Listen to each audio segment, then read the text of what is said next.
नांदेडमध्ये शिवसेना भाजपमध्ये ठिणगी पडली आहे। शिवसेनेकडून पालकमंत्री अतुल सावेंना बदलण्याची मागणी होतीये। नांदेडला शिवसेनेचा पालकमंत्री देण्याचं संजय राठोडांकडे निवेदन आहे।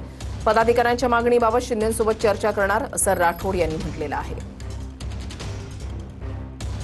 नांदेड येथे एका कार्यक्रमानिमित्त संजय राठोड साहेब या ठिकाणी आले होते। त्यांना माननीय एकनाथभाई शिंदे व महाराष्ट्र राज्याचे मुख्यमंत्री देवेंद्र फडणवीस यांच्या एक प्रतिनिधी म्हणून मी त्यांना एक निवेदन दिलेलं आहे। या निवेदनामध्ये आम्ही या ठिकाणी शिवसेनेतर्फे मागणी केली आहे, शिवसेनेच्या पदाधिकाऱ्यांना दुजाभाव एक विरोधी पक्षाच्या सदस्यासारखं जशी वागणूक या ठिकाणी देण्यात येत आहे। पालकमंत्री काही आम्हाला या मानसन्मानाची वागणूक या ठिकाणी देत नाही आणि शिवसेनेच्या कार्यकर्त्यांना घेऊन चालत नाही। त्याच्यामुळे या ठिकाणी शिवसेनेचा पालकमंत्री नांदेड जिल्ह्याला देण्यात यावा अशी या ठिकाणी मी मागणी केलेली आहे। पालकमंत्री म्हणून कोणत्या जिल्ह्याला कोणता जबाबदारी मंत्री म्हणून द्यायचा हे माननीय मुख्यमंत्र्यांचा अधिकार आहे आणि माननीय मुख्यमंत्री या संदर्भात योग्य तो निर्णय। शिवसेनेच्या सदस्यांना सहापत्र वागणूक देण्यात जात असा आरोप आहे।